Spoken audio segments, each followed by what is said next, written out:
when you come from being homeless, the idea that you can manage and grow rental portfolio or multiple homes, it's just like a dream come true. Like, you kidding me? I got multiple homes. You can never be homeless if you own 100 homes. Yeah. So for me, it was always going to be real. I saw what the ladder of corporate looked like, and that wasn't a scenario. That wasn't a viable option for me. This needed to happen whether it was happening well or not. One of the best things I did was when I quit my job fully was I deleted my resume and all copies of it on my laptop and desktop and Google Drive. Mm-hmm. And I was very methodical of doing that.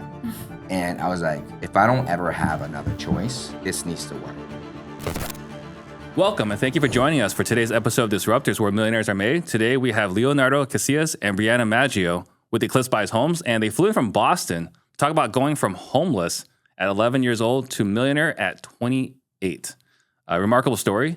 Now, guys, I'm on a mission to create 100 millionaires. The information on the show alone is enough to help you become a millionaire in the next 5 to 7 years. If you'll take consistent action, you will become one. And before we jump in, if you're here to learn how real entrepreneurs are building real empires, hit that subscribe button, because every week we're dropping lessons that could create your first or next $1 million. And did you guys know that you guys can listen to the show on iTunes and Spotify? And make sure you guys also check out objectionproof.ai. You guys ready? Let's do this thing. Get into it. All right. So I'm super excited. I've known you guys for a couple of years now. So let's just jump right into it. What was life like right before you guys both got into real estate? Yeah. Why don't you go first, Bri? So I went to school for architecture. I never had any intention of actually doing anything with that degree other than flipping houses. Mm-hmm. So I get my degree, graduate. I'm doing kind of a hodgepodge of things. I'm doing some architecture plans on the side. I am waitressing and bartending. And then I'm also launching my art career. I have my art in a gallery in Boston, which I'm selling it from. And I am really just saving every dollar to get into real estate. So you got a degree? Yes. In architecture? Yes. No plans to ever work in the field. Yeah. How crazy is that? But you were looking at flipping at the time? Yes. So college was pushed in my house, obviously. Mm-hmm. And I was like, I'm going to flip houses. What can I study that will kind of help with that narrative? That's massive intention. I don't think anyone on the show yeah. has that intention. Yes. Yeah. So, yeah, I was in school. All my friends are, building out their resumes. I don't have a resume. I don't have a LinkedIn. I don't have all the things. Like, I just was never part of where I was going. I was just going to work for myself. I was going to figure it out. Had no plan of how I was going to figure it out, mm-hmm. but the plan was to figure that out. Gotcha. That's awesome. And how about yourself? Yeah, I took a completely different path. I took the nerd path. We went to the same high school, ironically enough, but we didn't speak at the time. But graduated top of my class in high school. And then as I was getting ready to go into college, I looked up top 5 careers that make the most money. Attorneys, lawyers, doctors, and computer scientists and mm-hmm. computer engineers. So I went into college to be a computer scientist. Mm-hmm. Started my first semester. And it was the worst time of my entire life. Really? Yeah, I just couldn't connect with it. I was failing. I was just having a hard time. And then my college counselor sat me down, gave me a very straightforward conversation. He was like, hey, listen, if you continue on this path, not only will we have to take you out of the honors program, we have to kick you out of here because you're dropping below the GPA that you need to be. And I go, okay. She goes, you either switch your majors or you have to kind of double down and get better grades. I'm like, all right. I looked up I did my research one more time, and investment banking was the 3rd, 4th choice. And I was like, okay, let's do it. Yeah. So I enrolled into finance. Mm-hmm. And then ended up my junior year, I ended up working at the tech company in Boston called Akamai Technologies. And then it worked out phenomenally, and they offered me a job when I graduated out of college, and I became a financial analyst for mergers and acquisitions. Oh. And then I started my life in tech, and little into it, I was like, this is not my cup of tea either. It's a lot of money in that world. It's a lot of money in that world. You have to sell your soul. You got just a lot of progression. I said there's a lot of money in that. Yeah, and then one of the kind of the breaking points for me, I was joining a CFO conversation for the first time, and one of the analysts that was in there was older in age, about in the mid-30s, jokingly said, there must be more to life than Excel sheets. Mm-hmm. And everyone laughed. But for me, it was like a outside looking in perspective moment where I was like, oh no, like there's not more. There's more Excels. Yeah. I'm like, okay, I got to make a pivot. And at that point, I decided that I needed to get into real estate. And then, we started our journey from there. Gotcha. Were you guys talking at this point? Not at all still. Okay. Completely separately. So then how did you get into real estate? So we connected because I was selling my art at the time. Mm-hmm. And he commissioned a piece of art. We basically went, met at a Starbucks in Somerville. And I went to go give him the art, take the money. And we stayed there for like 3.5 hours just chatting. We were both kind of on the similar journeys, similar paths. He was trying to get into real estate. I was saving to get into flipping. And so that's when we really started connecting. Yeah. Gotcha. And at that point, I'm like, this girl's phenomenal. We should go on a dinner date. Mm-hmm. I'm like, let's go. And she goes, yeah, I have a one-way flight to Thailand. I'm not sure when I'm going to come back. I'm like, hey, dude, just say no. Like, why do you got to make up the story for? I really did go to Thailand though. You're trying to close the sale too fast. I was trying to. I went too quickly Too for the soon. sale. Yeah, Too soon. Okay. So then did you guys do your first deals together then? Yes. Yes. Okay. Yeah. So the way it worked out is she came back from Thailand. She was like, hey, let's kind of get started. I'm like, let's do this thing. I've been saving up for quite some time now to buy my first multifamily, and it just was no success at the time. When was this approximately? So it was really COVID. It was like March of COVID. It was right when it started. The world kind of shut down. Leo and I were still, talking, communicating, still on this path together. And that's when we both decided, hey, let's start a book club. Mm-hmm. So we picked, it was like Flipping 101 or Flipping for Dummies or something like that. Yeah. And we're supposed to read a chapter a week and then connect on Thursdays. So I had just gotten laid off because it was COVID. I was waitressing at the time. So I'm still doing my art stuff, but I ripped through this book in the first week. Mm-hmm. And, he shows up and I'm like, okay, like I can do more here. I have a lot of time right now. Mm-hmm. And I was like, let's kind of push this thing farther. And I was just, I had a very demanding job. I was like, dude, I can't. There's not much more to do here. Like, what are you talking about? You want me to do more? Yeah. But I was working from home, so it was a little bit more flexibilities. Mm-hmm. So from 6 a.m. to 9 a.m. before kind of my regular day job started, I started reading, getting myself educated, listening to all the podcasts. And then Brianna and I made it a goal for ourselves to listen to every single Bigger Pocket podcast, which we did. And then every single one. Every single one. From there's like, how many are there? In 2019, there was probably like 700. Definitely didn't retain everying, but it was there. It was on the background while we were like every working. day. And the goal was to just kind of prime the mind and change the way the outlook in our world. Because I was so linear, right? Before it was like high school, college, corporate, and I was going to go the ladder. And then, the FP&A world had steps, and I was going to follow those steps. I'm like, I got to break out of this. Yeah. So that was a lot of the reasons we did that. But oh man, that was just like a challenging time. And I'm like, okay, Brie, let's do this. And then I still didn't get the message the first time around. So then she did what phenomenal leaders do. She was like, hey, let's go change the environment. She took me to the beach. We walked the pier. And she's like, you know where your path ends. Right? You know where this Very ends. visual. Yeah. You know where your path ends. Right? You know what this looks like. You know what that progression looks like. You've mapped it out. But if we don't go full tilt on this, we'll never know where this takes us. Right? And for me, that was like a pivotal moment. And at that point, I'm like, okay, let's do it. So I put in plans to quit my job. And as I was getting ready to quit my job during COVID and the craziness that was happening, I brought the idea to my mom, and my mom just shut it down. Yeah. For sure. Yeah. For the best reasons ever, right? I was the number one provider there. I was taking care of them. They all lost their jobs. So it's my mom, my adopted brother, Joelle, my little sister. And, I'm the breadwinner in my household. So they were like, you're insane. You can't do that. And So you were responsible for a family already. Correct. Yes. It's a lot harder. We were 23. I remember when we connected, and I was like, this guy's like the world on his shoulders, Yeah. Yeah, I was just completely stressed out. And I just didn't know what to do. But I knew that if I continued that path, it wasn't going to be for me. But more importantly, I needed to accelerate my velocity of earning money. Yeah. And I knew that being at a 9-to-5 just wasn't going to get me there. So I knew I needed to make a pivot. But the foresight was required to be able to tell my mom that. And her opinion is vital for me. She put me through college. She was part of, she's a stakeholder in the entire situation. So I sat her down. I'm like, hey, listen, I'm going to do this. Right? And she's like, You're the oldest? Huh? You're the oldest? I'm not the oldest. But you're still responsible. But I'm still responsible, yeah. Okay. I'm like, I'm going to do this. Here's my plan. I walked her through it. And to be quite honest, she was still reeling for so much. So there was so much scarcity in her mind that she couldn't visualize what I was talking about. I'm like, I just need to go and do it and show you. And then all she told me was, I give you a year. That's all you got. She's like, I'll do whatever I can, but you got a year. Yeah. I'm like, done deal. All I need. He hadn't quit yet, though. That was the kind of agreement. He was going to continue working until basically I, at that time, had been laid off. So I was like, listen, like, I'll work for free, basically. Like, I don't care about making money for at least until we run out of money.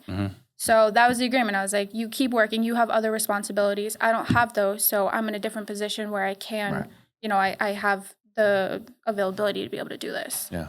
So that's where we kind of landed. And I was working kind of full time doing this. And then he was coming and meeting me after his 9 to 5. And then we would just continue working on this. Right. Until from there, I stepped down from that role into a governmental role that required much less of me. And I took a $60,000 pay cut to go back to the city that I was from to take a government job. But I had a maximum of 35 hours. I was in the same city. It wasn't demanding. It wasn't grueling. It was, pretty straightforward. And we built the business full time because I was working 70 hours where I was before. Now I'm working 35. I had 40 extra hours. I'm like, dude, I can make this work. So every weekend, and we just came together and started building Eclipse Homes. So tell me about the first deal you guys did. Okay. So the first deal we did was a single family flip. We acquired it because... Which is not multifamily, which was what you guys had started with. Yeah. You were flipping Correct. houses. Yeah, You were doing I multifamily. went multifamily, exactly. Okay, all right, so single family. So part of what I was doing when I was working for like that year was I would do some driving for dollars. And I had this bike app and I would track where I was going and I did like 7 or 8 of like the surrounding cities. I did every single street. A bike app? Yeah. So it showed For, you like... for driving for dollars? Yeah. That's what I was using. It was like Strava or something, but it would show you the route. So I knew, okay, I've done all of these streets and I knew where I left off. You're using Strava for driving. That's awesome. Yeah. That's awesome. Yeah. I was just making it work. That's awesome. Okay. So we put together this driving for dollars list and we send out our first round of mailers that I actually I know Photoshop. So I Photoshopped and, made the postcard and we sent them out.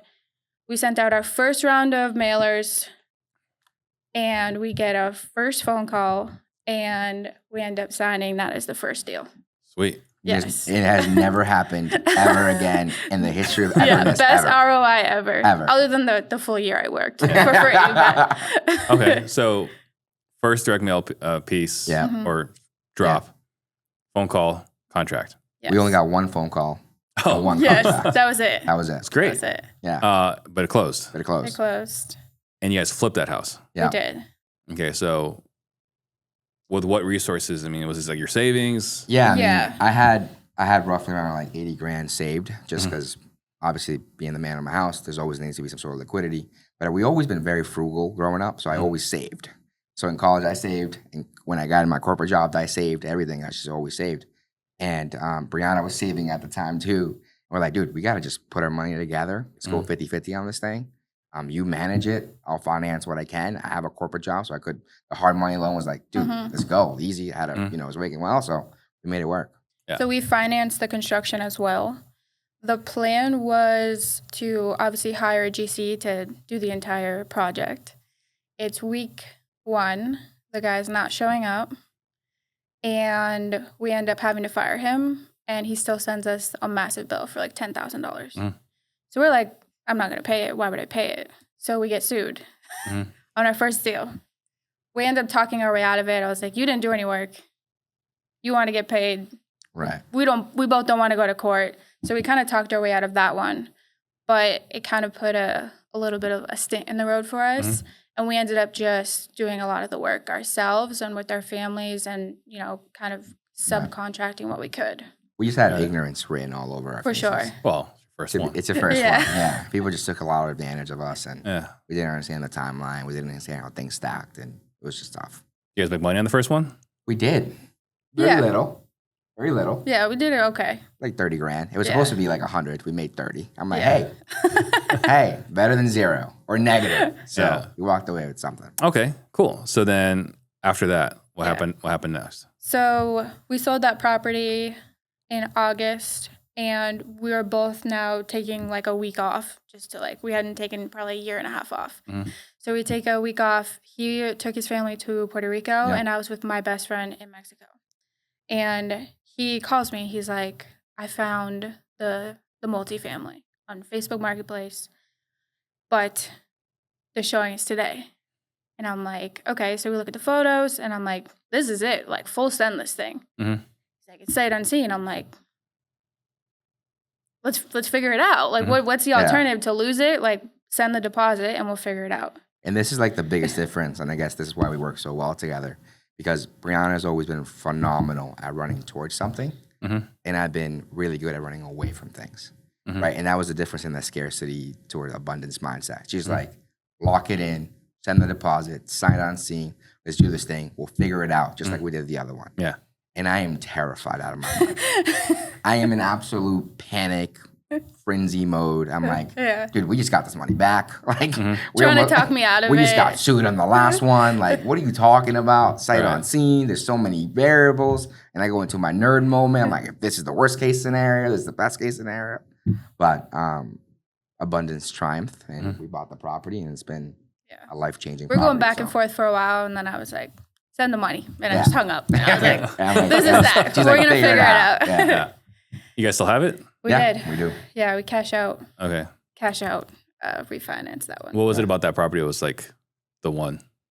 Yeah, I mean, it was the first time that we kind of applied all our skill sets. So it was going to be a BRRRR. It was a 2-family that Brianna then drew up plans, got it approved, and converted to a 3-family because the attic was unused. We increased the value, forced appreciation. We made the numbers work at a renovation of $150,000. Realistically, needed $250,000. And then Brianna and I kind of anticipated that and saw that when we kind of got into the property. So we got a handy guy. His name is Justin. Love that dude. He's like, I'm like, dude, we got to make this work, bro. So we came to a daily rate, and Brianna and I dropped everything else we did and joined construction work for 6 months straight. So we framed, we demoed, we did bathroom, we did tile, we carried everything up there. We tried to save every dollar that we get. We did roofing, I did siding. And this is a triple decker, so the people that live in Boston kind of know, but it's tall. So I'm on the side with a finished the pump staging, like, and it was just an absolute craziness. So, would you recommend this to somebody else? Ooh, knowing what you know now. I think I would. It just gave us so much context and so much grit. But more importantly, it allowed us to understand the fulfillment part of the renovation process. That I think if you're not in the weeds of it, you truly don't fully ever know. And I bet you can kind of know theoretically, but I think until you're there, and at least for me, it developed my leadership skills because I'm working elbow to elbow with the guys that I'm like kind of bossing around or telling them what to do. And I'm a 23-year-old guy at the time. Didn't know anything from anything. So for me, it just gave me a lot of confidence and developed my leadership skill and helped us save a buck. Yeah, I think the knowledge too is just so crucial because, you know, someone would finish a job, right? They'd go and frame the room. They come in like, yeah, I'm all set. And it's like, yeah, looks like framing, you know, I don't know. we didn't know. So we were able to gain a lot of knowledge now where I can walk in and be like, no, that's incorrect. You know, you're missing a header. That's not large enough. Like it allowed us to really just kind of push forward. So now moving forward, you know, I'm a lot more knowledgeable and we're not making the same mistakes. Got it. And it makes total sense. Right. I just never did any of that stuff because I have no idea. So like, that looks good enough. Okay, so what doubts did you guys have, right, between the first 2 deals? At which point you're like, man, this is not real. Like, this is a scam. Yeah. It's the cash flow management part that I think kills most people. For sure, 100%. There's such the cash cycle when it comes to flipping. It's just so elongated, and when you don't have short money coming in from either rentals or agency business or whatever, wholesales, whatever it may be, it's very draining. And I think we found ourselves in multiple times in financial strains where we're like, where did the money go? And why am I always broke? And why do I feel like I get this, you know, windfall of money and then it's gone? Evaporates quickly. Yeah. And the most frustrating thing for me is I have a finance degree. You know, you would think that I would know this or I would figure this out, and I didn't. It was just there was just so many things I was learning at the same time that we never had a pulse in our finance. We were flipping, and Yeah. it was tough. It was really hard. Yeah. It was our first time too dealing with like large sums of money. Like, you know, when you're 23, 24, you're paying a contractor 14,000 here, 10,000 here. It was the largest amount of money we were like managing at that time, and it just came in and came out so quickly. So quickly. Yeah. So if everyone's watching, right, we got David Richter with Profit First for Real Estate Investors, and we got Marcus Krigler. Those two podcasts, if you want to go look back later on, talk about money. Sure. That's when it was the scariest for you guys. For sure. It was, yeah. When did you guys know it was going to be real? Like when the success was going to be real, or like just This path, right? Because you had a year yeah. to figure this out. Yeah. When you know, it's like, okay, like this is it. We can do this. Okay.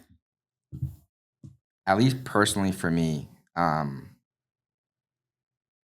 it was always real since the moment I made the decision, because I told my mom I was going to do it. But also, like when we talked about earlier, like when you come from being homeless, the idea that you can manage and grow a rental portfolio of multiple homes, it's just like a dream come true. Like, you kidding me? I got multiple homes. You can never be homeless if you own 100 homes. Yeah. So for me, it was always going to be real. Like, it was never in a scenario, because I already left. I already saw what my other train took me to, right? I saw what the ladder of corporate looked like, and that wasn't a scenario. That wasn't a viable option for me. So this needed to happen, whether it was happening well or not. So This was it. This was it. Like, I had no other. You've burned the boats. Yeah. And one of the best things I did was when I quit my job, the second job fully, was I deleted my resume and all copies of it on my laptop and desktop and Google Drive. And I was very methodical of doing that. And I was like, if I don't ever have another choice, this needs to work. Yeah. So that was at least my thought on it. I thought you were going to like flip off the boss on the way out. No. I think that when we refinanced the Burr property that we had, I think that was a moment for us, because we had multifamily. we had that project was just so hard in so many ways, where we were so over budget. We ran out of money. We did not anticipate, you know, what this property needed to get to the end. And on those really hard days, we would just say, we just got to get to the refi. Just have to get to the refi day. We probably said it 12 million times in that 6 months. And so when we refinanced and stabilized the property, and his mom moved into it, it felt like, okay, now we can really move into the next part of what this looks like. You know, his home life now is good. His family's taken care of. We're taken care of. We have somewhere. Now we can really like rip everything into this and go a lot harder. Right. Got it. So when do things take off? Big news. Disruptors has officially partnered up with Quality Skip 2.0. That means your skip tracing just leveled up. Here's why. Now with every skip, you will get premium data like annual income, age, and FICO range. And here's the kicker. You won't find this kind of data at this price anywhere else. Why does this additional data matter? Well, because with smarter data, that's smarter targeting, which means more deals and bigger profits. To activate this upgrade, be sure to use the code REDUPGRADE on your next order. REDUPGRADE. This is Quality Skip 2.0, made by investors for investors. Like, when things like start accelerating, it's like, okay, like things are going well. So at that point, once we stabilize that property, we then go buy 2 more flips. Once more, the lesson. Sometimes you get told the lesson, you don't fully grasp receive it. You didn't receive it. Yeah. You said something the other day that I loved. It was like the hammer of humility. Yes. Right? I got hit with the hammer of humility twice on that one. So then we buy another flip. We get into it. Cash flow problems. We run out of money. Not only that, we bought this property on market, and I'm at the open house, and every contractor that's going there is literally running the opposite direction. And I'm the idiot, like, you guys must be wrong here. There's something here. We've got something here. You guys are all missing it. What do you guys know? 100%. We end up putting it under agreement. We purchase it. And I bring my dad there. And for anyone who knows my dad, he's super chill. He will literally follow you to the end of earth. And, you know, he walks the property, and we're sitting on the beach after. And he's like, so, what's the plan with this? I'm like, what do you mean? We're going to flip it. He's like, yeah, what about those foundation issues? I'm like, foundation issues? What are you talking about? He's like, Bree, like, there's some serious foundation issues. And I was like, I remember him telling me that, and my heart like sank to my stomach. And we walked back over to the property, and now I see it. It was like unleashed. I'm like, I'm walking through like a ski town right now. Like, and that's when like that project, I think, pushed us again to kind of get to the next level. Like, figure it out. It was off pivot by 9 inches from the left to the right of the home. We had to re-gut it fully, restructure it, move the foundation. It was an entire immense project. And as we're in the middle of that, the agent that we bought this project from then takes us to her own home and goes, yeah, this is a rooming house. The stack broke and the seller wants to sell in 35 days. And I'm only willing to sell it to you guys. And I'm like, okay. At this point, I think we were down to like 30 grand in our bank account. We were probably out another 45 in liabilities on the other property. And then I just called my hard money lender that I happened, his name is Eric. And I was like, hey, buddy, you meet me in Winthrop. Walk this property with me. And I didn't say a word. Just walk him with me. We looked at the basement. We looked at every room. And then I go, here's the price. But I have no money for a down payment. I would like to cross-collateralize the equity I'm going to get from Revere to use it as my down payment for the purchase here. And I also need you to front me the construction draws so I can do it. Yeah. And then I proceeded to pull out my laptop and I walked him through an Excel model of what this looked like outside this hoarder house. It was also a rooming house. And I just walked him through it. He said nothing. And I'm nervously explaining this. I'm like, but if you look at my sensitivity analysis, if you look at the rate, doesn't say a word. And then I finish. And then he goes, done deal. Walks in his car, drives away. That was it. That was it. 3 weeks later, all the money's at closing. He actually added $5 more for us at the closing table. And then we did those two. Then we flipped those two properties at the same time. And the Revere property ended up selling. But because we cross-collateralized, we got $0. We didn't get anything. We didn't get anything. And then we sold the other flip in Winthrop. And then when that closed, we walked away with $257,000 net to us. And this was like the culmination of like 2.5 years of like just doing the thing. And I'm like, okay, we started off with 80 grand 3 years ago. Now we have 257 and a whole lot of experience. Right. What do we do now? And once more, right out of the nerd book, we were like, okay, we got to interview people that are doing well. So then we went on an interviewing spree of flippers, wholesalers in our area and in Boston. Yeah. We could not have been more annoying. People would be at their projects working and, trying to get things done. And we show up and we have our little like notebook of these questions. We're like, can I borrow 5 minutes? And they're very busy. You can tell they're like, get away. But, we're going through the questions. We're not taking the hints of like, that's enough questions. Finally, they're like, all right, that's enough. Well, and, Boston. Yeah. I know. Yeah. That's the nicest people. Yeah. So then we're showing up, throwing trash out for people, trying to get to know them. And, Jason was one of the guys we connected with. We connected with Tom. We connected with a few other developers. And I'm like, dude, just walk me through this. And we didn't have enough money to get into the development game. I knew what flipping was already. The cash cycles, like I said, was a little too prolonged for us. And at this point, we're dating. But I couldn't like afford to take us like to dinner. Well, like, we haven't taken a vacation in 2.5 years. Like we haven't taken any weekends off. I'm like, dude, we can't do that again, right? And then we actually found 3 masterminds that we wanted to join after Jason recommended some. And then we applied to Collective Genius. We got denied. We did. And then I was like, oh my, this sucks. This is my favorite one out of all the ones I interviewed. This is where I wanted to go. Yeah. We knew we needed to get educated and figure out like what the path forward. We knew it was real estate. We just needed to figure out, we didn't necessarily feel like it was flipping. And so that was our journey of just trying to figure out what that next path was for us. And so, we applied all these masterminds, don't get in, and we just kind of gave up on that. And we're like, all right, let's just keep going down our path here. Right. And we get a call from the boardroom, and we had got accepted. After Jason put in a phenomenal word on our He probably begged them. And was like, hey, listen, I know they don't have the volume. I know they don't have the net worth. I know they're like 24 On paper. on paper. Yeah. But Not trust too me, shabby. not the too shabby. resume doesn't look too good. Yeah, he's like, but I promise you, these people are, Yeah. they're the real deal. So we got on a phone call with Kent.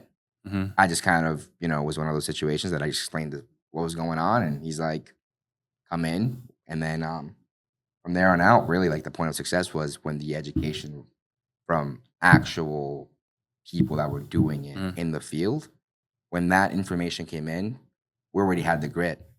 So we were just really missing like the direction. So for us, it was just like, boom, started really working out for us. So what'd you get in joining Boardroom? Right off the bat, just like processes, Yeah. scalability. Our first time in Austin, we go up, we present, and they're asking us about KPIs. KPIs. What are you What talking is about? what is that? You What know. are you saying? And so we left that mastermind. We were like, okay, we don't know anything about our numbers. We have no idea what we're doing here. So it really forced us to go back and look internally and put together the systems, the processes, look at our numbers, look at what we're spending, look at our return, and really, again, with the finances, dial in what we have going on. Yeah. Right. This was in 22? This was in This is in 23. 23. So almost a couple years ago. 23. Yeah. Yeah. And the great thing, I think, one of the first things we did early on was always like, we're going to be ignorant, and there's this learning curve that's humongous, but it can be shrunk if you just work your ass off. Right. Right? If you just work, like you can reduce any curve, right? And we just work constantly all the time, right? So, 23, and then when the knowledge kind of started coming in, we just like when we learned about KPIs, I think we didn't sleep for like 7 days. So we're like, what are our KPIs? And then Kent was nice enough to give us this Excel document. I'm like, we got to fill this thing out. I say like, you should have been looking at it with your Excel sheets. I know. I was too busy learning construction and management. I just didn't know. Okay. So then, all right. So the first biggest takeaway, KPIs. Yeah. KPIs right for off the bat. sure. What else? SOPs, systems, So processes. SOPs and processes was definitely secondary, and the third was like getting a right person for the right seat. Brianna and I were co-sharing all responsibilities, and she was going on seller appointments. I was doing this. She was doing the other.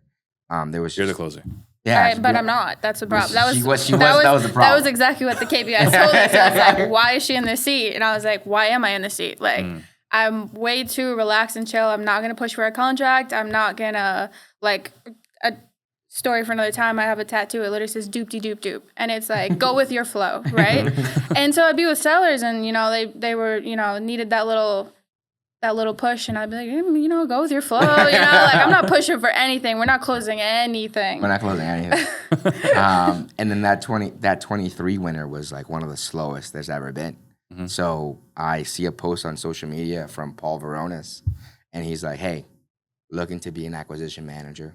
And at that point, we have nothing. We just have the Eclipse Buys Homes name. We got a vision. We got a vision of where we want to go, and a $250,000 that we want to deploy into something. Yeah. We don't know what that something is, and it was almost like he came in for an interview, but it was really more like a reverse interview. It was more like when he came into the office, what we did was we put everything and the entirety of the vision on a table, and I was like, hey, I have nothing. Genuinely. You're joining on this thing. I'm going to pay you a bit of a premium in the market because you're believing in something. You're working at a startup. Right. You may not have a job in a year from now. Maybe not. But I promise you, if you stick to the ride, we'll kind of see it through. I promise I'll see it through. And that's what he agreed upon. And That was September of 2023. And we did not close any deals until February of 2024. And at that point, we were like, $250,000 is gone. We're bleeding blew dry. right through it. Really? All the way from On what? combination. Marketing. $40,000 in 1 month in PPLs, and I didn't close a single one. Right. And we didn't even know that the off-market market was a market. We thought that if we got a lead, because due to our first experience, once we get a call, you sign that thing. Yeah. What is there to talk about? Like, there's not going to be multiple people competing with you, right? And then we have one of the biggest flippers in our backyard. So it's like, they had a really well-oiled machine. And we were just kind of throwing spaghetti at the wall and hoping that something stuck. And nothing stuck. And there was this level of paranoia, panic that was like, okay, if we spend more on PPLs. And then we were on 7 marketing channels. It was like $3,500 a month, hoping something happened, and nothing ever happened until we just cut things down, got down to 2 channels, got Paul in the right seat. And at that point, we were doing like sales training, whatever Tom gave us at the time, and we were going through it. And I'm like, dude, I'm not a sales trainer. Yeah. That's kind of realistically where you kind of came in the picture. I'm like, dude, I'm probably doing you more harm than I am doing you And good. I can't close anything, so. So at that point, once more, we interviewed like 3 or 4 people, and that's when we kind of discovered you. But that was game changing for us too. And having Paul on our side it just changed everything. I had no idea that you guys didn't have very much experience when you first started working with me.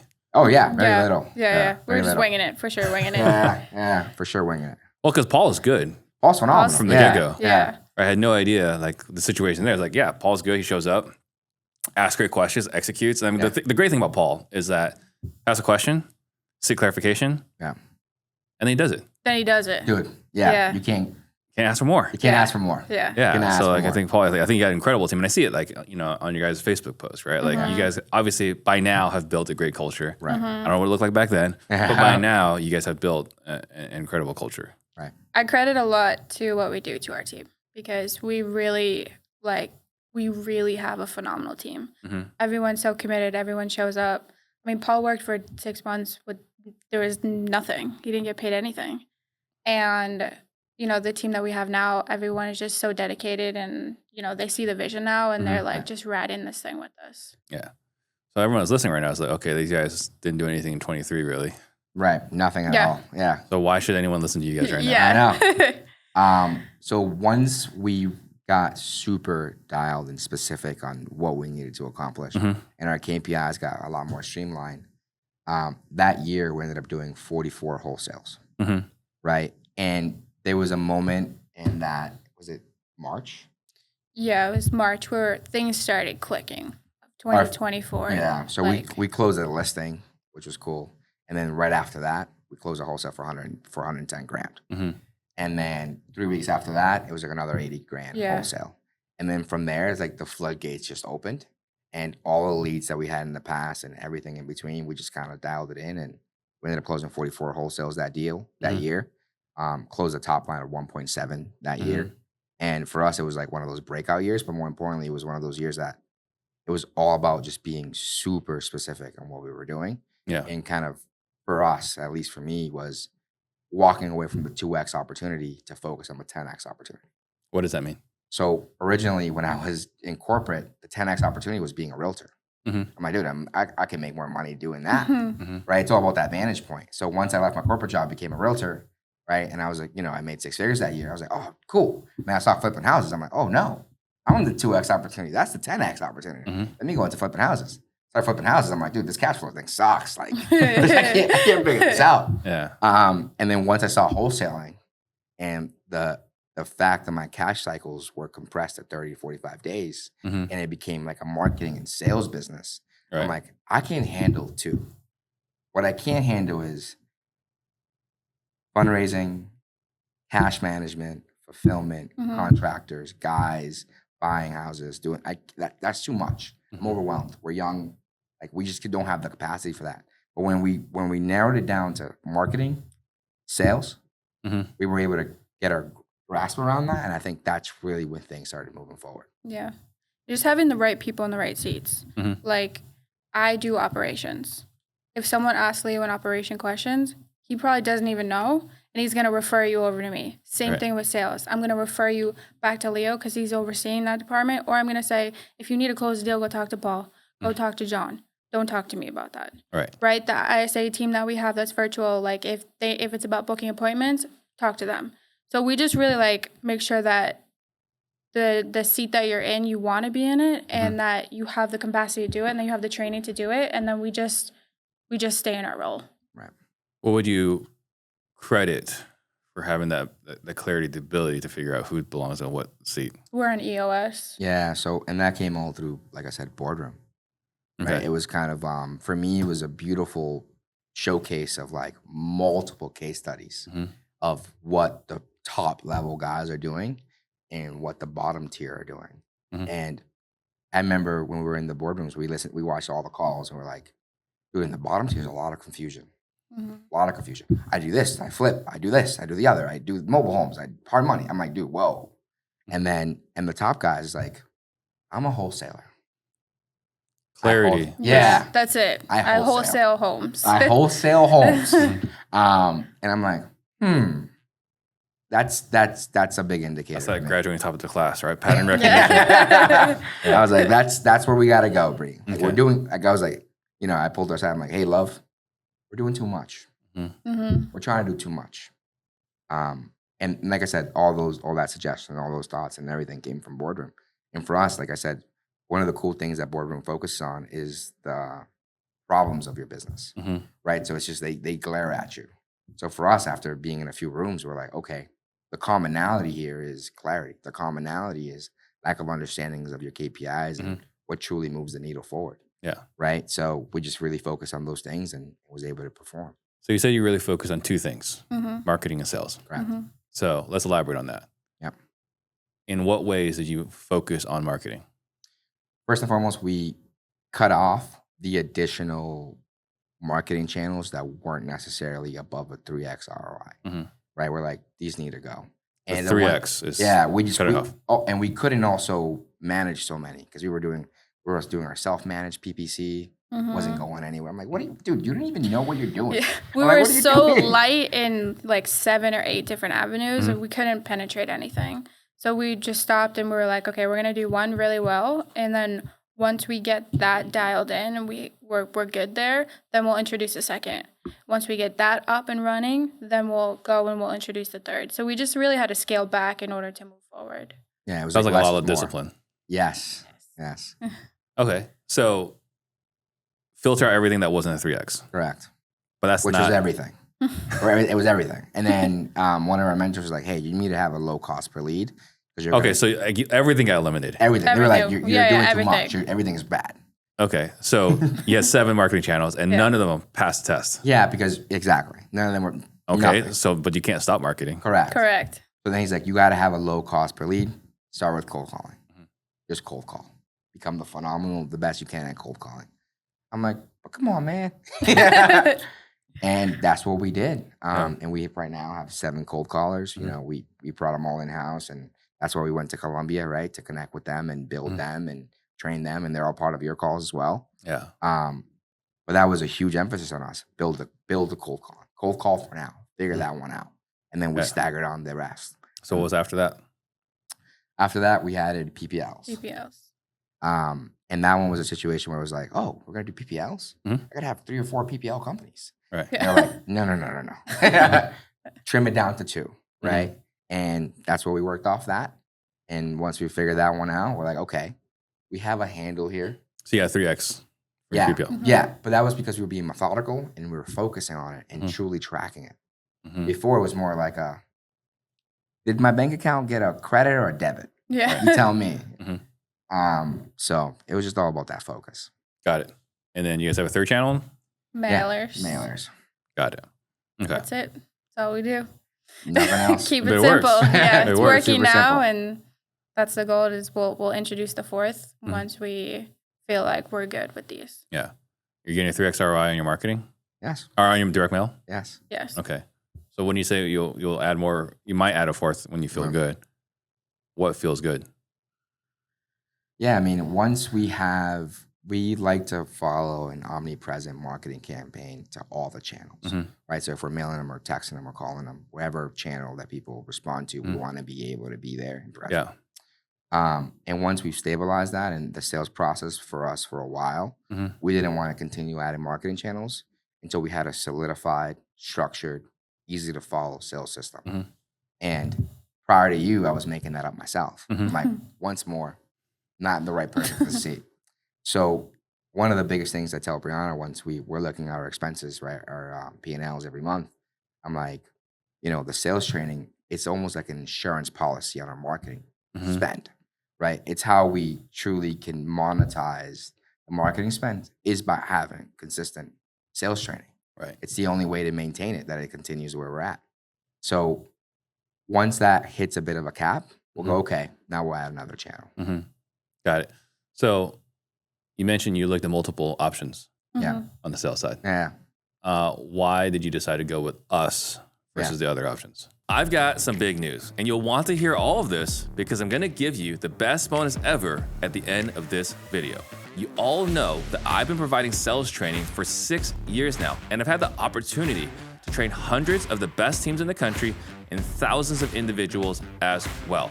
And they've all had wild success along the way, some of which you've even seen on this podcast. You also know Ian Ross, who has been coaching alongside me now for over 2 years. He's the biggest sales geek ever, and he's been training business owners and individual contributors ever since he started working here. He even runs the Close More Sales podcast. But we had a problem. There was a lot of confusion. What is it exactly that we sell here? Is it Disruptors training? Is it Steve Trang training? Or is it Close More Sales training? It's none of those. It is objection-proof selling. Ian runs objection-proof selling for business owners and individuals. I run objection-proof selling for teams where I coach their entire team. And to celebrate the rebrand, I want to give you something that I never would have thought been possible until recently. We've been training this AI bot for over a year now to score all of our sales calls internally. Every call we run, we have the bot review the call to Ian and mine exact standards for sales. We run every one of our team members' calls through the same exact AI bot. And now we're giving it to you for free. This bot will review your calls based on dozens and dozens of metrics. It will tell you what you did well, what you can do better, again, by the standards of the objection-proof selling formula. And if you want to use our bot for free, just head over to our website, objectionproof.ai. Again, objectionproof.ai. I want to emphasize here, you're getting access to our bot, which allows you to get better at sales for free so that you can make even more money now without having to spend another dollar. Go check it out now.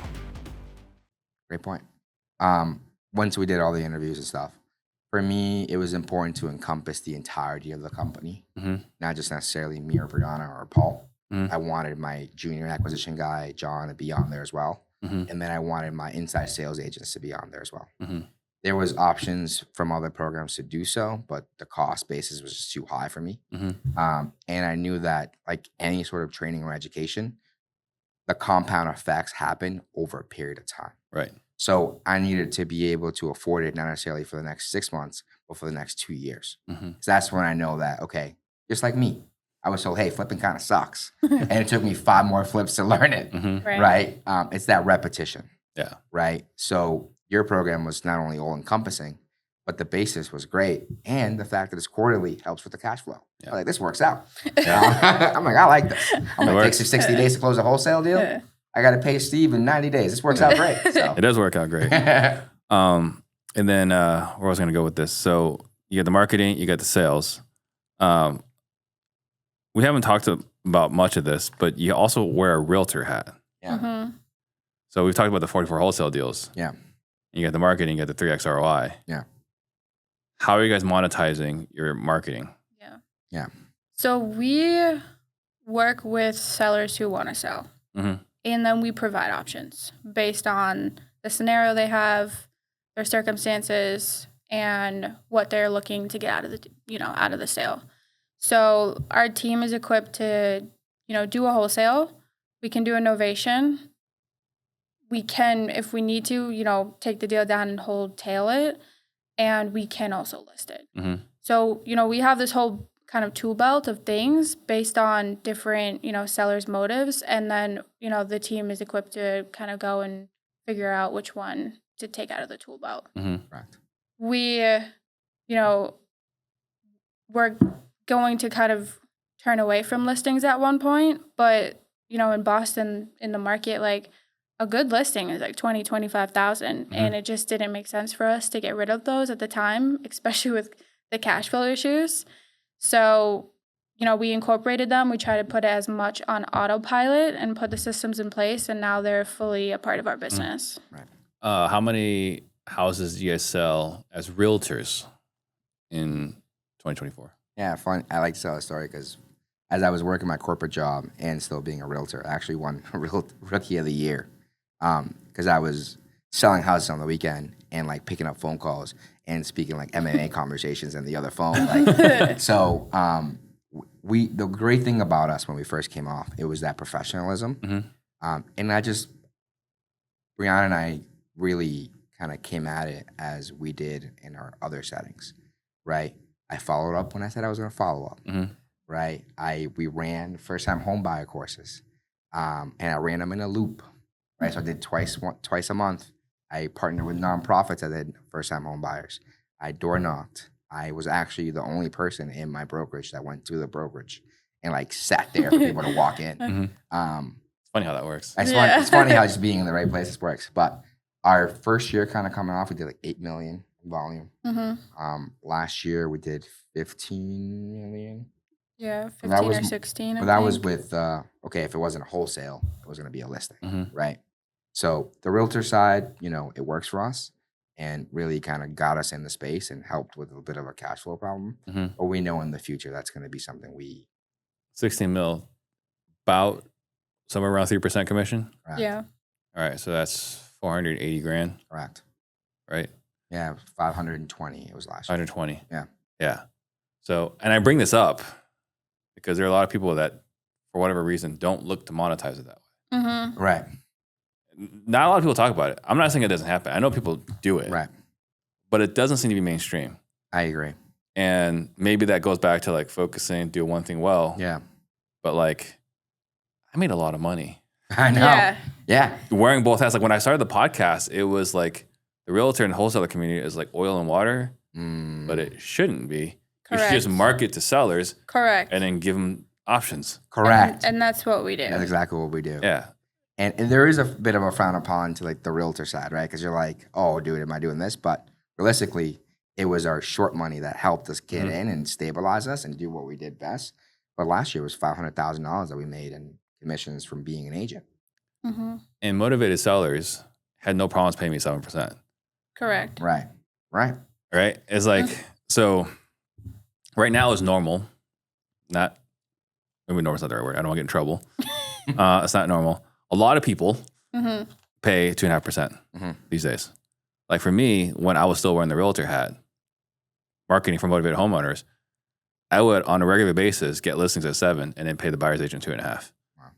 And get really angry calls from the buyer agent. Like, you're making 4.5, I'm making 2.5. I was like, yeah. Get the listing. Yeah. Yeah. Control the power. Yeah. Like, I didn't lie to you. Like it says 2.5 in the MLS. Yeah. That's exactly what Right. They just assumed I was getting 5. Right. So, but yeah, so I think like a lot of people are overlooking this. Like, if nothing else, like maybe find a realtor partner, like get licensed so you can get paid legally. Yeah. Which I think is a big thing. Like don't do the marketing agreement deal. Right. That works, but unenforceable. Right. The realtor referral deal, right? You can nail them to the wall if they don't cooperate. Right. I think you have to, when the lead comes in, you have to monetize it. Yeah. And that was our number one priority is like, how do we monetize? But more importantly, how do we cater our solution set to whatever that struggle that seller needs to get over, right? So we were very methodical about that when we first started off. I'm like, dude, like, I'm not giving up my realtor business. Are you kidding me? Yeah. I'm like, it takes us 6 months to make money from a flip, dude. Like, we'll be eating ramen noodles by the time it's all said and done. So, and it is something to monitor too, because if you have so many options, something we worry about is, does the sales team, have clarity when they go in, right? If, maybe they need to make some money, and so it's easier to go for the listing.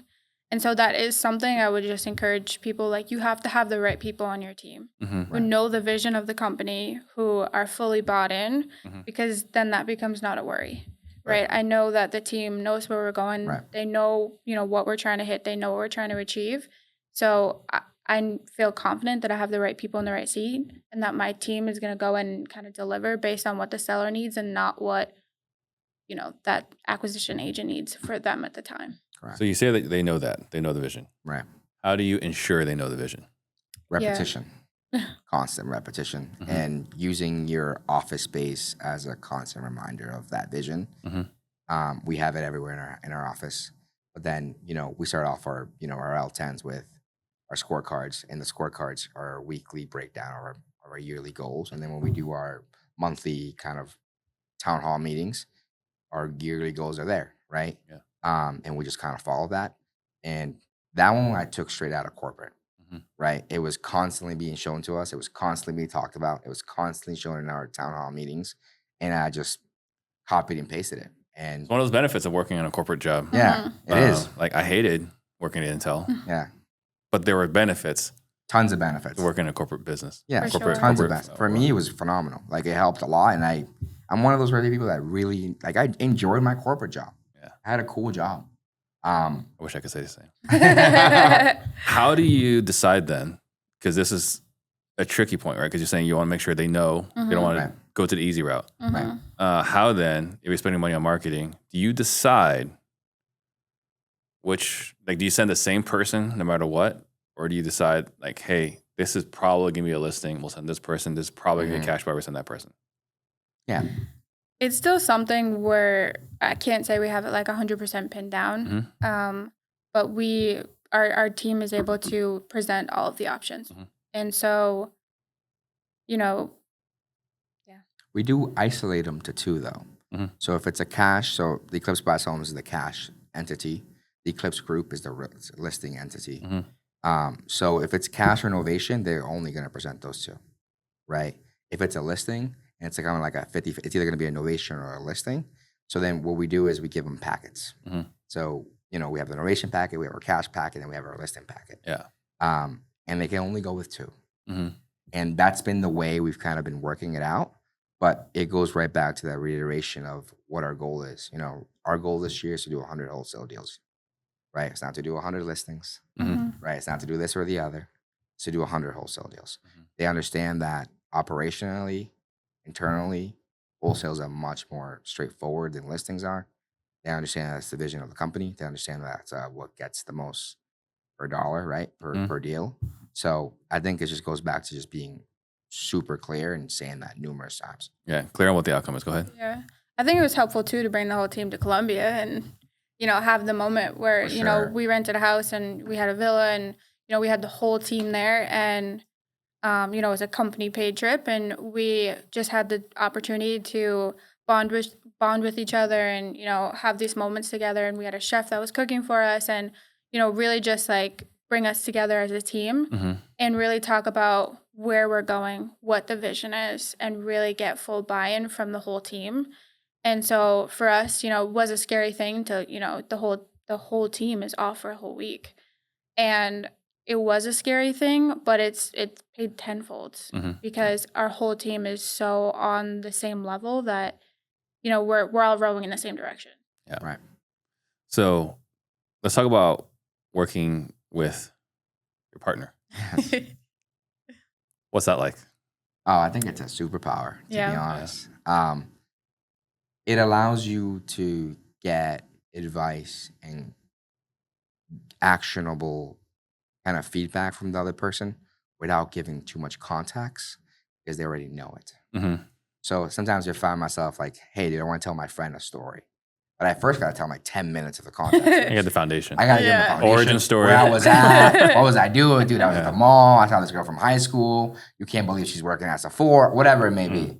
But the cool thing about Brianna is I'd be like, hey, saw what Paul did today, dude. And then we just laugh about it. Right. Or so it's been a superpower because it allows the flow of conversation to happen easier and the feedback loop to be more accurate than it ever would have been if it didn't have the context. So at least that's my point of view. Yeah.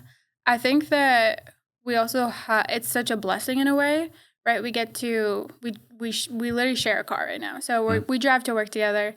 We get to eat breakfast in the morning together. We're on the same schedule. We get to eat lunch at the same time.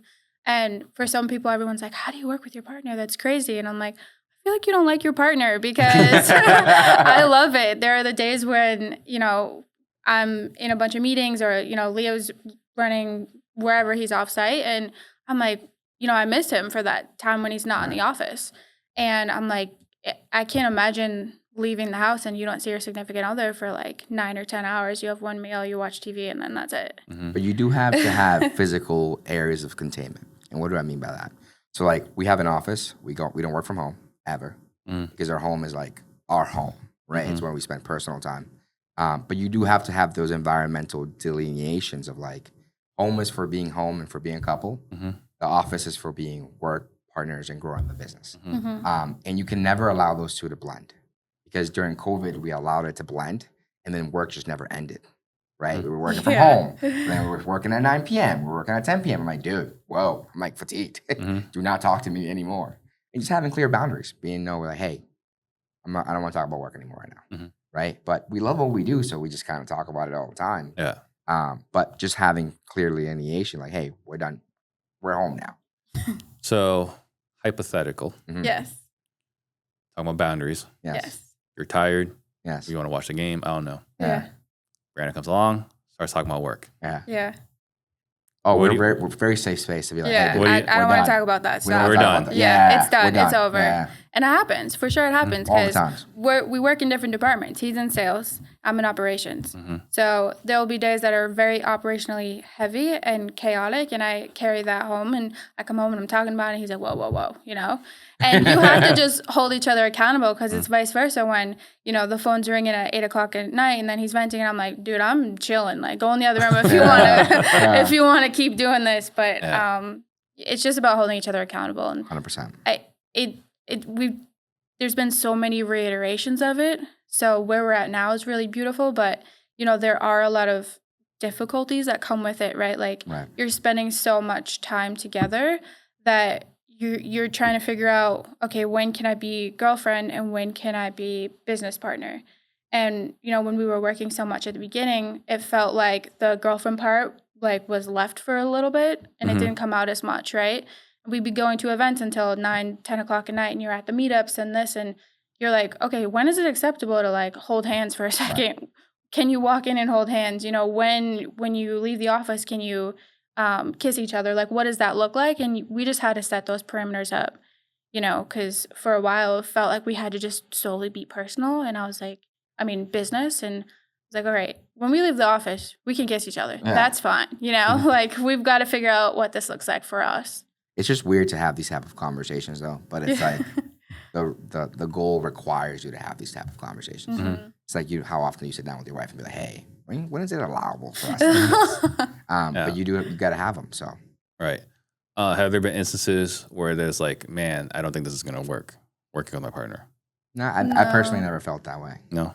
We have a really good energy where like, especially when we're flipping, and there would be like these really hard days where every time it was only one person that was feeling it heavier, right? So if I saw that Leo was like really feeling this moment, I knew, okay, it's not my moment.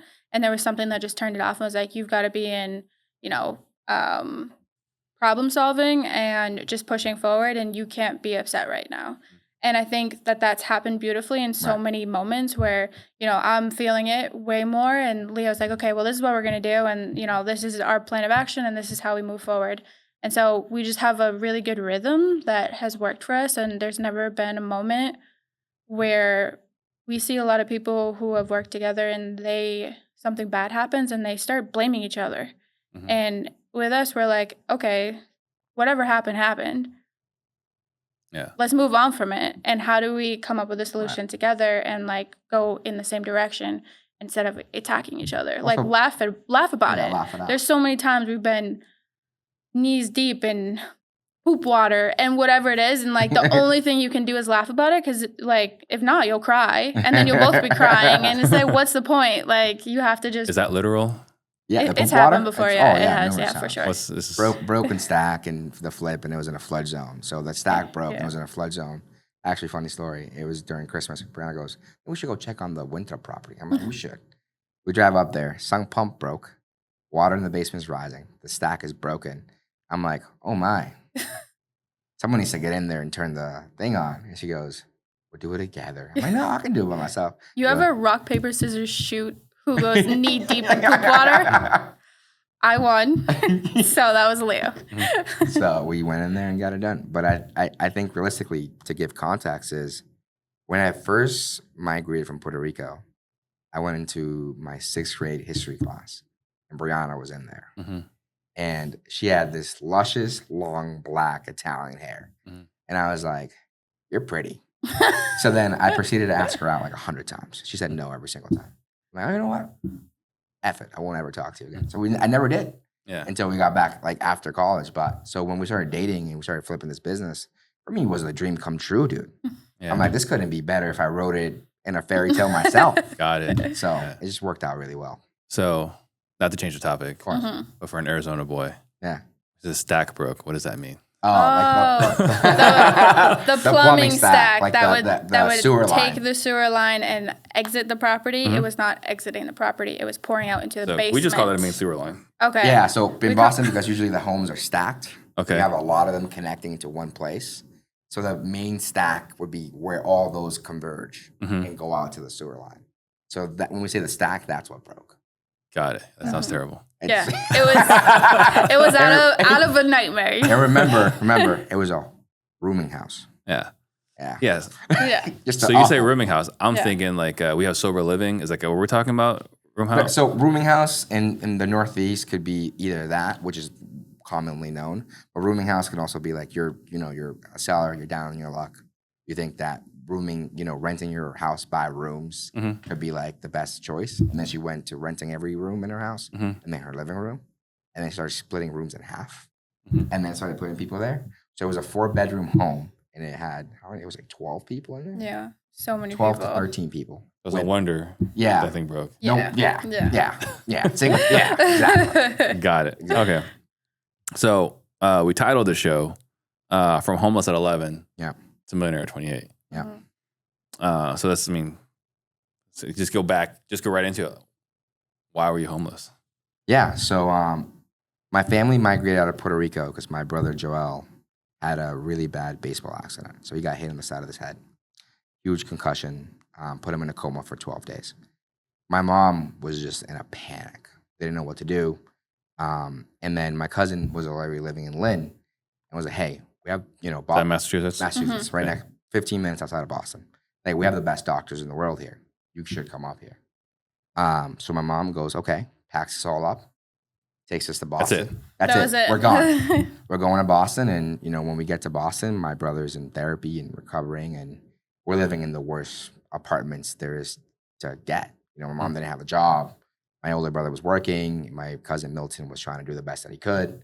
And then as we're trying to figure that out in 5th grade, I'm learning English. My mom doesn't know English. So you weren't speaking English before you got here? No. So the best way I tell people is like, if you took elective French when you were in high school or in middle school, imagine your mom was like, hey, now we're going to France now. We're going to live in Paris. Like, you wouldn't be conversational. You'd be like, dude, it's an elective. No one ever took it seriously until you have to live here. It's true. So I show up, ESL kid, just had no idea what was going on. And we were trying to figure it out. And one day from 6th grade, I'm going home and I see that there's this huge, everyone in the school is talking about this huge fire. What are they talking about? And I didn't have a phone. I had an Obama phone. So my mom didn't call me because I didn't have minutes. So I get off the bus and I see this huge ploof of smoke coming over. And it was on my street. And I just keep walking normally. And then I take a left on my street. And my mom and my sister, like in a blanket on the curve. I look up and the entirety of our house is on fire. And we didn't have anything in there to begin with, but it was like our home. Yeah. Right. And this is right around 08. So at that point, we had nowhere to go. So they were like, just started sending us to homeless shelters. And it was always like, hey, it's going to be temporary. 6 months at a homeless shelter. They moved us to another homeless shelter, 6 months at another homeless shelter. And I spent all of middle school kind of bouncing around from homeless shelters to homeless shelters. And right when we got into high school, my mom kind of got tired of it. She's like, you know what? We gotta figure this out. And during this period of time, my brother Joel, the one that we came here for, has become very violent. At this point, he's like become gang associated. He's like getting into really a lot of trouble, and everything was just focused on Joel. And my mom was just like, all her attention and energy was on this, getting this guy to live a normal part of society life. Yeah. And I was failing out of school, wasn't learning any English, was being rude to girls like Brianna and asking her out 100 times. Was just getting in the wrong groups and the wrong activities. And we were living in shelters with other kids that was okay in my environment. All the kids were trouble kids. All the kids in the shelter kids were trouble kids. We were all in the summer school programs. We were all on EBT. Like, it was just very common. And it was like, these were my friends. So it wasn't weird. I fit in. And we also, none of us had dads. There was never like a weird thing for me at all. It was always like, oh, you're one of us. Like, let's just continue doing what we're doing. Let's go steal some bikes. Let's like go skip class and go smoke cigarettes in the hallway. And that was my middle school life until my brother, was put in prison for whatever reasons at the time. And then him and I happened to share a really shitty birthday, right? So his birthday is September 11th. My birthday is September 11th. Oh, really? Oh, really? Yeah. So I was going into freshman year. And then, our friends in high school and middle school made a bet. They were like, Leo, I'll pay you $100 if you can make honor roll. And they all laughed. Like, you're never gonna get paid for that. I'm like, dude, that's so mean. Like, it was like, It's really mean. I'm like, I'm smart, dude. I just don't know English. Like, that's so mean. And as I was going into freshman year, we went to go visit my brother, the county jail. And then we're sitting there and I'm looking at my brother, always been the tough guy, like the leader of the family. Everyone kind of looked up to him. And he's behind this glass and we're like singing happy birthday to him in Spanish. And they're singing happy birthday to me. So we have the same birthday. And I just broke down crying. He was crying. I was crying. My mom was crying. At that point, I was like, something needs to change. Like, once more, right? Pattern recognition. I see where this train goes. Yeah. I don't want this for me. So I went back to school like on the 12th of September, and I was just like, I'm going to figure this out. And then I got on a high honor roll every single semester, every single quarter for the entirety of high school. The entire thing. And we continued living in shelters, and there was Throughout high school? Throughout high school, and I would just do my math homework in the bathroom. I would do my math homework in the kitchen table. I would do my math homework, whatever. I would just do my homework. And then I found after school programs that changed my life. And junior year, my mom actually, after being on the wait list for 7 years for Section 8, got Section 8. Yeah. And some people were like, came out of Section 8, now I'm this and the other. I'm like, when I got Section 8, dude, I was almost like a saving miracle. I was like, oh my God, stable housing. Yeah. Right? Not better housing, stable housing. Right? So for me, for our family, that was a saving grace and very helpful. But when I went to college, it was like the first time that I had like a room to myself, right? Where I didn't co-share it. And it was the first time where my bed wasn't plastic, right? Because we were sleeping in plastic beds in the shelter for a long time because of bed bugs or whatever the reasons is. But huge thing for me. First question. Did you get your $100? I never got my $100. No, I think that's worthy of a call. Yeah, no one paid me my $100. I would get collections on them. What did you see in the prison? Like, obviously, he's like, okay, this doesn't end well, Right. But was there something else? Like, was your brother like in a bad spot? Like, obviously, like, being in prison is a bad spot. Yeah. But like, did you see like, this is not the brother I grew up with? Like, you can see like he's been defeated. Like, what was the moment? For me, so my brother and I have different fathers. So, he's a honking dude. He's 6'3", huge guy, 300 pounds, like a big monstrosity type of guy. And he's always been a violent person. He's always been a go first, go. And just seeing him with his head down and just crying just really kind of altered me. And then seeing the effects it had on my mother as well. Yeah. Just kind of changed. It just changed me completely. Like, it just changed my outlook on who I wanted to be and what I wanted to do and what I wanted my life to look like. Yeah. And so this is the reason why you are responsible. Correct. For your family. Correct. Yeah. And then I always think that the best way to control the environment is to lead. Right. I wanted a stabilized home for them. So once I did my research on the top 5 careers that made the most money, I knew that the moment I graduated college, I had to get her a home because I couldn't have her continue to be in the system, right? And then once I went to a private Catholic, really good school in Boston. Looking back at it with the education that I had and the life experiences that I had in college, I knew that the setting that they were in was wrong. And I knew that I could do better. So because I knew I could do better, I had to do better. So it became my cross that I had to carry, no matter the cost and no matter the time, no matter the effort. And that's why corporate wasn't the answer for me, even though I enjoyed it. And I tell everyone all the time, like, I wouldn't be an entrepreneur without the need factor, right? Because realistically, I like what I was doing, but I know that I needed to succeed sooner rather than later, Mm-hmm. because my mother couldn't continue to be in that situation, especially when COVID was around, right? She was 3 years through my junior year in college, she was diagnosed with lung cancer. So she had a portion of her lung removed, and my mom was overweight. And I lived in a 3-family house in one of the highest densities of Boston.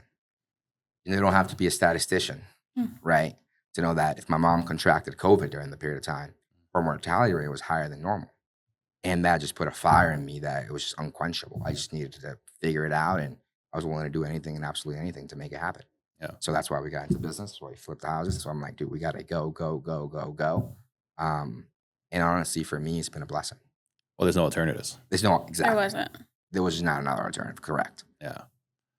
That's why we birthed that house like so early in our career, because I knew like that was something that had to get satisfied, right? It was always going to be in the back of his head of like, I need to help my family, I need to get this. And until that was satisfied, I knew that it was kind of like encompassing him. Correct. So that was when you were pushing, like, no, we're doing this. Correct. Yeah.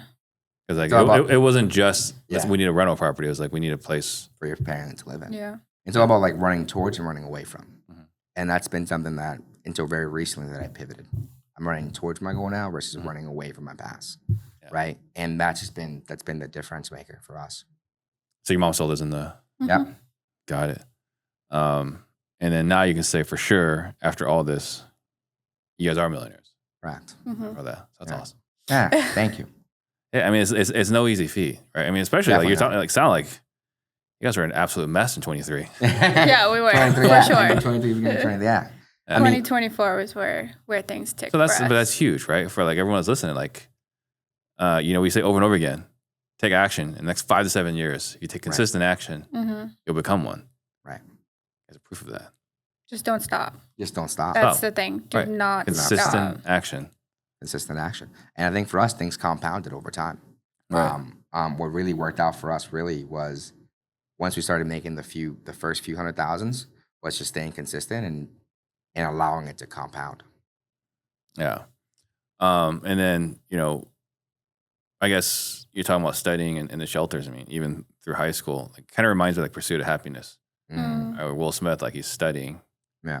Right. Like he needs that light on in the bathroom Right. so he can study. Right. Sounds like you were living that life. Yeah. I was just for me, realistically at the time, it didn't feel really odd or weird because it was just my reality of things. And we were in a community where there was other kids in shelters. Like I saw other kids from my high school in the shelters that I was in. And we never said out loud to each other in high school, and we never like connected with each other. See you at back all. home. Yeah, we never did any of that. So for me, it wasn't weird, but at the time, I knew that I needed to push, and that being excellent was only going to get me in the room. Mhm. I was very aware of that, and I was also more aware that my mom was broke, and that there was no college tuition for me. There was no fun waiting at the end of some rainbow. That if I didn't get a full ride, that I wasn't gonna go. Right. So for me, it was like either I got a full ride to college, or the possibility of going to college. It's not realistic. Yeah. It's a lot of pressure. Yeah. Sure. Pressure makes diamonds, though. So It's true. It's absolutely true. And then, one of the big lessons it sounds like we were talking about is the learning never stops. correct. So talk about that. We are smart enough to know that we don't always have the right answer. And so what's gotten us so far is like we just try to get out of our own way, right? So even in our team right now, when we have problems, we sit at the table and everyone brings solutions. It's not, oh, well, Brianna thinks we should do this and that's it because she owns a company. Or Leo says this is what we're doing. It's like, well, who has the best idea? Right. Right? Who has the most knowledge in this? Who has the experience? Who knows what to do here? And then that's what we do. And we've learned that from, just getting out of our own way and being in the boardroom and learning from people that are doing what we want to do and from people that are where we want to go at some point, right? And so we just know that we don't have the answers, and if we believe we do, then that's when we're going to fail. It's all about compressing the time horizon too. We talked about like the urgency that I had when my mom was diagnosed, but also like once you start dating your partner and you're like in debt and have no money, there's an urgency to make money and make this viable thing, make it a viable. Especially now, I had Paul, I had an ISA. There was an urgency factor, and the best way to compress any time horizon is to educate yourself on the mistakes that's going to come on that journey. I'm like, hey, if we learn as much as we possibly can, as quickly as we possibly can, we can get there sooner. So we just made that a really emphasis for us. There's something there that you said though, that, you know, was kind of like buried under the answer about like education and learning. Because that's true. Yeah. You got to learn. Right.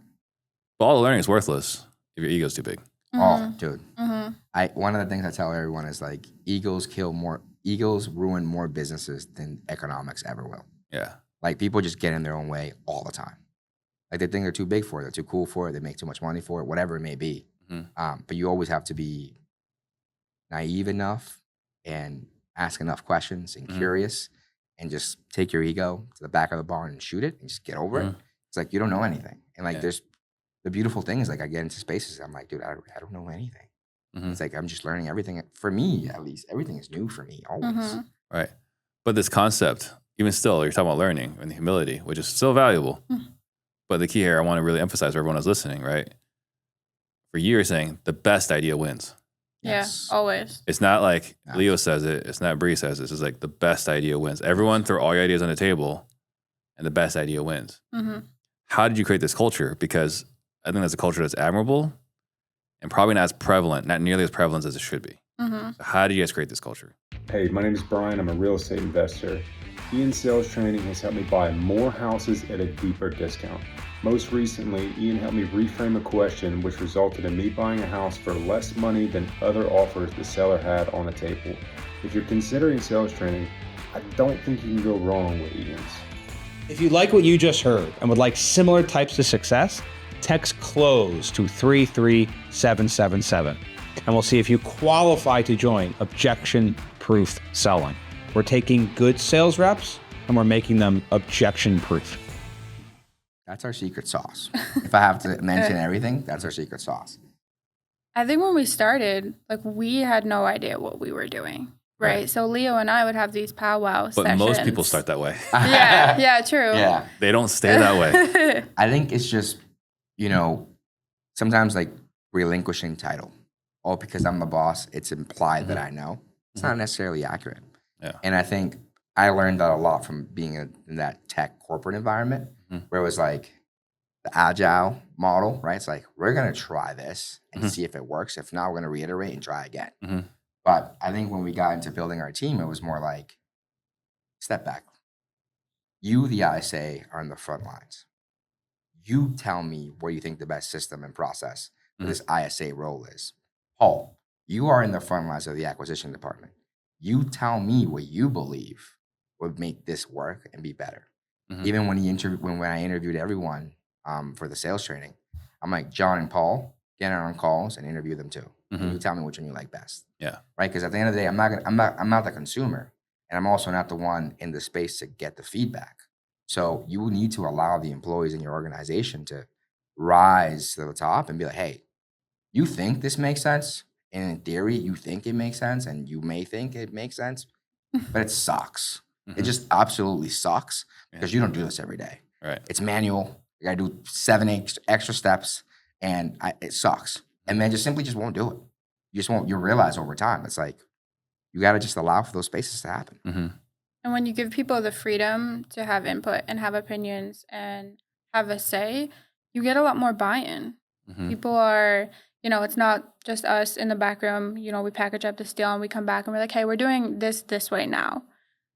They, you know, they'll do it because they work for us, but they might not fully ever understand it. Versus if they're at that table with us and they understand why we didn't do A, B, C, and D and why we're going with this last result, it allows them to just be bought in, and it allows us to grow a lot faster. Yeah, and we know that. So again, like this might, for someone that's listening, is like, why is Steve spending so much time on this? But like, this is like one of those like big nuggets that's like totally hidden. Like I have Ian, right? He's on the other side as well. The guy's a rock star. You guys got to experience the demo. Yes. All the things that he's creating, right? Yes. So you guys are gonna have to wait for that demo. And so like, he's said to me like, the day I earned like his trust, like his like loyalty, was we were doing a coaching call, right? Like I'm running the coaching call, and he's just one of the guys on the call. Like he's a trainer, but like we've never said like Ian's this, Ian's that. It's just like we're both on the calls. And someone asked me a question, and I said it, and he raised his hand. He's like, "Hey, here's the way I would say it." And when he was done, I was like, "Hey, ignore what I said. Ian's answer is better, right?" And he said like that was the moment where he's like, "Okay, Steve's ego is not too big where it can interfere with the business. Like, I got room to speak. I got room to grow. There's no limit to where I can go here, right? Because Steve's ego is not going to get in my way, right? That's huge, and it's everything. I think it's everything for us too. Yeah. And I sometimes go, you know what? Why don't you connect with Paul? He'll have a better answer than I would. Or I go, hey, John knows this a little more than I would. Yeah. Because at the end of the day, it's all about specialization and subject matter experts. Yeah. Right? I simply do not meet with sellers every day to be able to answer that question for you. I also don't listen to trainings twice a week from Steve to be able to answer that for you. Like, I understand the management of a sales team, but in terms of the sales process with the seller and best practices and best case scenarios, John, you should connect with Paul on that one. Yeah. And go through that. And I think that ability to be humble and to know when you're out of your depth is tremendous for us. Yeah. Oh, it's big. So what does your business look like now versus what it looked like just a few years ago? Yeah. So 2 years ago, there was just 3 of us. It was us, and we had one, her name is Gabby. So she was our first employee. That was in 2023 of July of 2023. Yeah. In September, that's when we onboard Paul. So it was 4 of us. And then we start onboarding the inside sales agents. By January of 2024, we have 2 ISAs and 4 of us working in person. And we also have someone who's working part-time who is just coming and he's learning how to be an agent. Yeah. So, cut to now, we have 6 fully remote people. 5 are doing the inside sales. Gabby is overseeing the team. And she also does a lot of everything. She's amazing. And then we have Leo, myself. We have 2 acquisitions agents. We have a dispo agent, and then we have a realtor. A total of 12. Right. Pretty heavy team. Big. Pretty heavy team. You mentioned you're frugal. You don't like to spend money. Correct. What would you guys do if money was no object? What would I do if money was no object? In what regards? Personally, business, just in generality? Yeah, generally. Money was no object. I would say personally, college has changed my life. I would start giving out scholarships left and right, to be honest. I mean, that's my 10-year goal, is to be able to sponsor, multiple kids to go into college. So that's what I would do personally. I don't know. What would you do? I don't even know. I think we have a lot of passion projects that we do want to get off the ground at some point. We just know that right now Eclipse is our baby, and that's what is taking priority. But I do see in like our 40s, I see a lot of those passion projects coming out to play when, we do have a little bit more freedom and some money to work with. What are some of those passion projects? Yeah. I don't know where this idea came from, but I, at some point, would like to start a program for veterans that come home that can kind of get more acclimated and inclined to life. I think that there is such a shock. And, they're like, oh, you can go and we'll pay for school. Well, it's like, okay, well, they just came from a war zone. Right. So now you have them, in a classroom. I just think that something needs to be done for that transition. And I think that it would be a huge project, but I see that it's something, I have no idea where it came from, but I know at some point I do want to venture into that and see what that looks like. That's awesome. Yeah. What's your guys' biggest struggle today? attention. You're always kind of, you're in a situation now where you're like, have some cash and you have some ability and you get so many things. You're like, oh, do you want a partnership with a hard money lender? Do you want to do this? Do you want to do the other? Do you want to? It's always about maintaining the attention on the things that matters the most. Because I think we get pulled in so many directions sometimes. That's like, we need to stay focused. We need to stay focused. We need to stay focused. At least for me, the biggest issue we currently face is always attention. How do you address that? Right. We go back to reiterating our goals, but also learning that saying no is a superpower and it's a privilege to say no. And always kind of being able to go, no. You know, I think before it was like when you're starting off, it's always yes. I just want to get experience. I want to do something. But it's powerful to also just be like, no, it doesn't work for me. Sorry.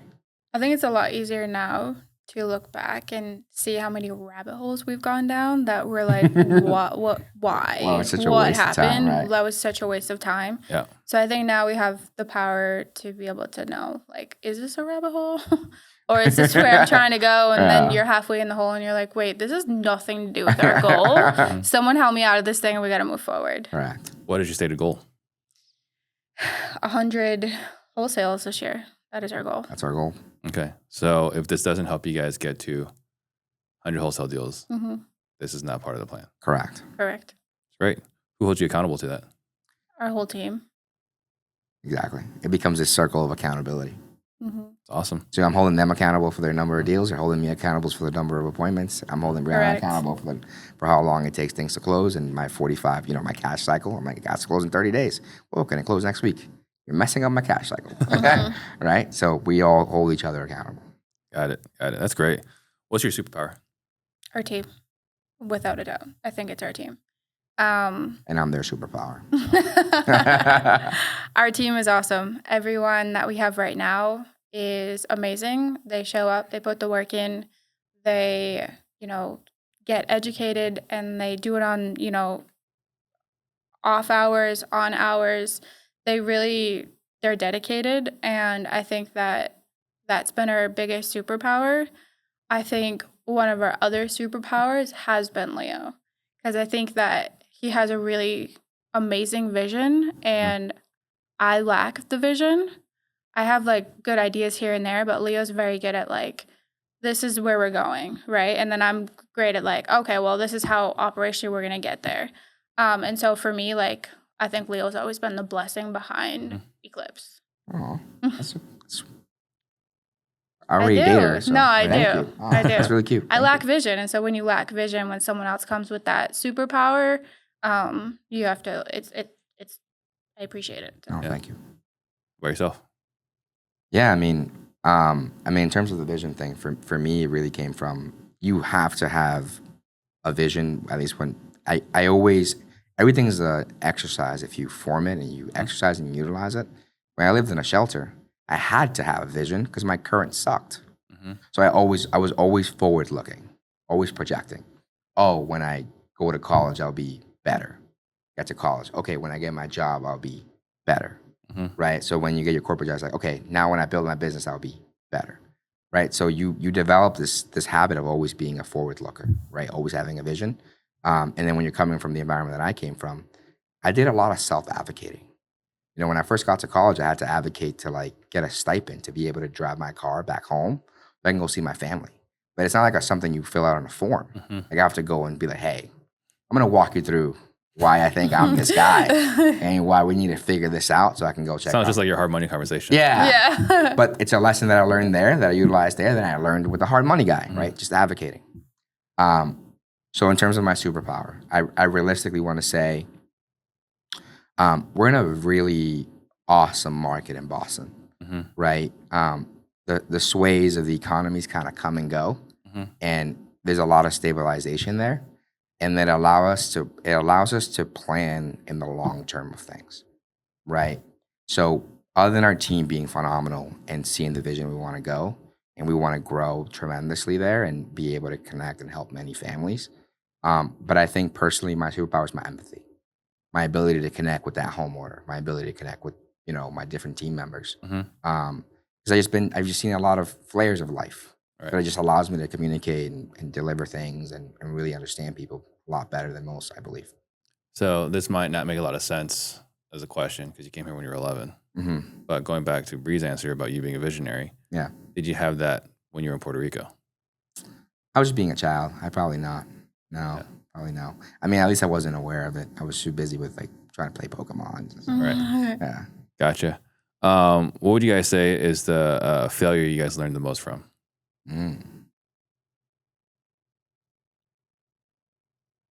Probably the burr.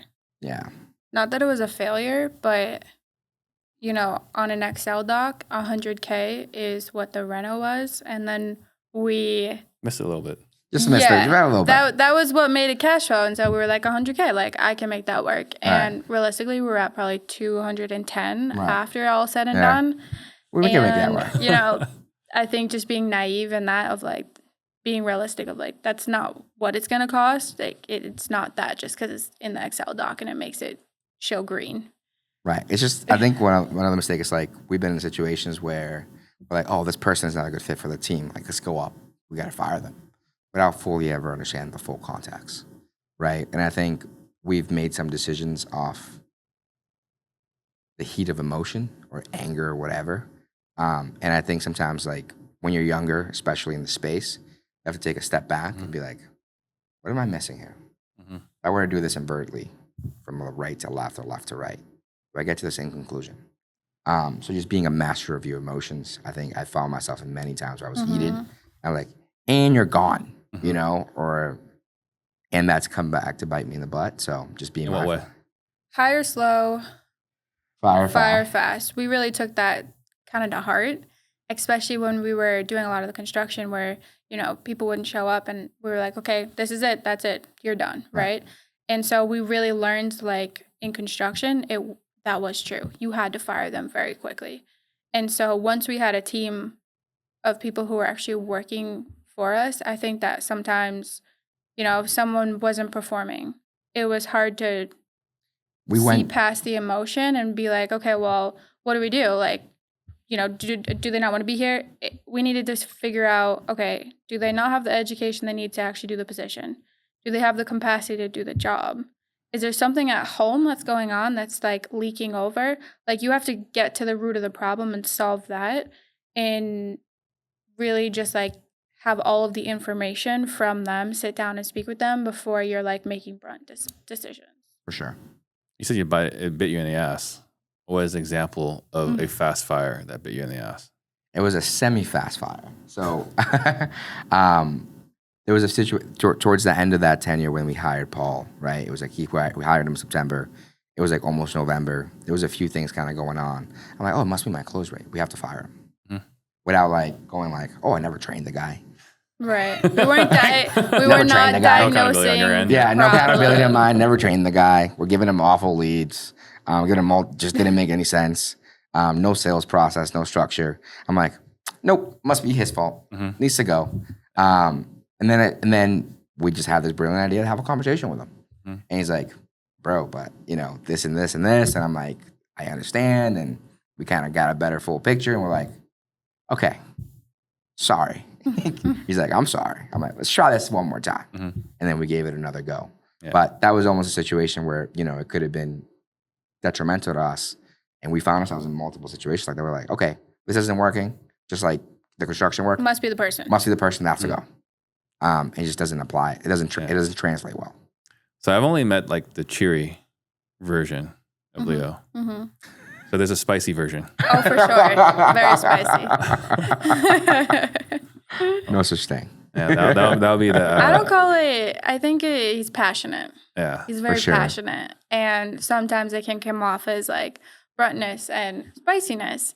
And it's more of like, if you just remember, he has no ill intent. No one on the team has ill intent. When they get upset, like, they're not upset with you. They're upset with the situation, right? And they're upset with the results. And everyone on our team is very much like that. And so just being mindful of like, it's passion. I'm going to call Paul after this. Yeah. Give me the real scoop. Give me the real scoop, man. What book have you gifted more than any other? Rich Dad Poor Dad.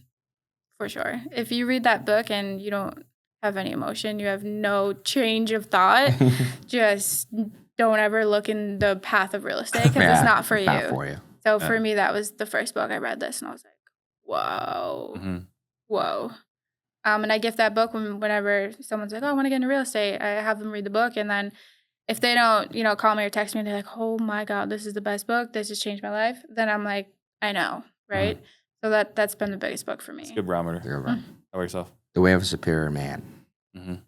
It's more like I don't want to say like a how-to book, but it's like have you read the book at all? Couldn't finish it, to be honest with you. Yeah. It was. It got weird. It does get a little weird. It gets a little into it. Gets a little weird.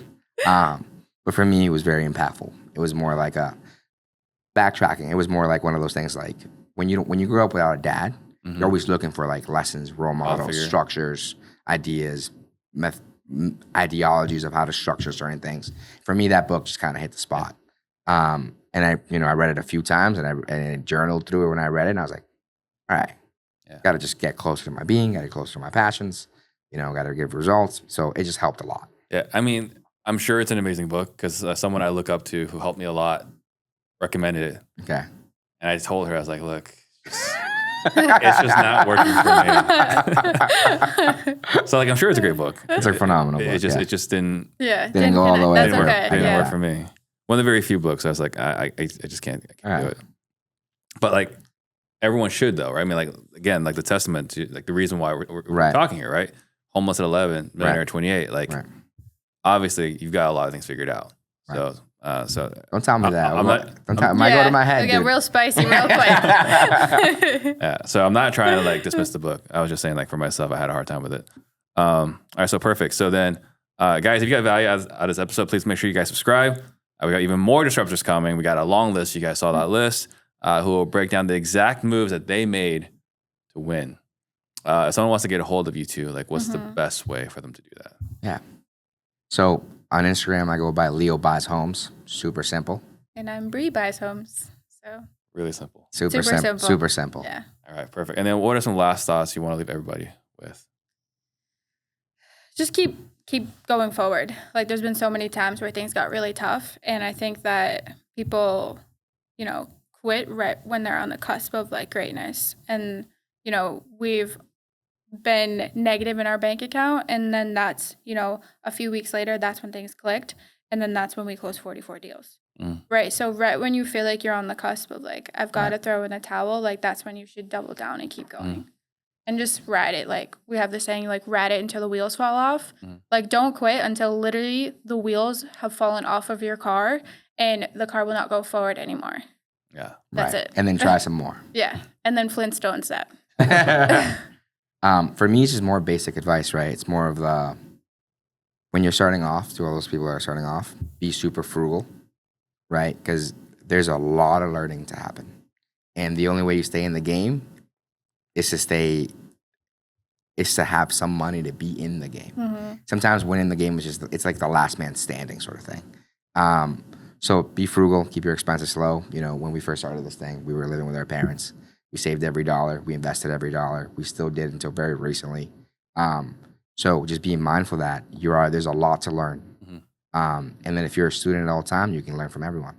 Yeah. And I think, for everyone that's watching right now, it's like it's super easy, right? Young couple to underestimate you guys, right?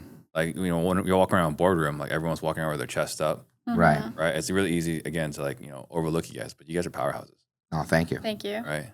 So I think everyone here, like, hopefully you guys made it all the way through because there's a lot to learn. No, thank you. Thank you. Thank you. Steve, thank you so much. Thanks for having me on. Thank you. Thank you. Thank you. We'll see you guys next time. Thank you. Shout out to Bye. Steve Trang. Jump on the Steve Trang. Disruptors.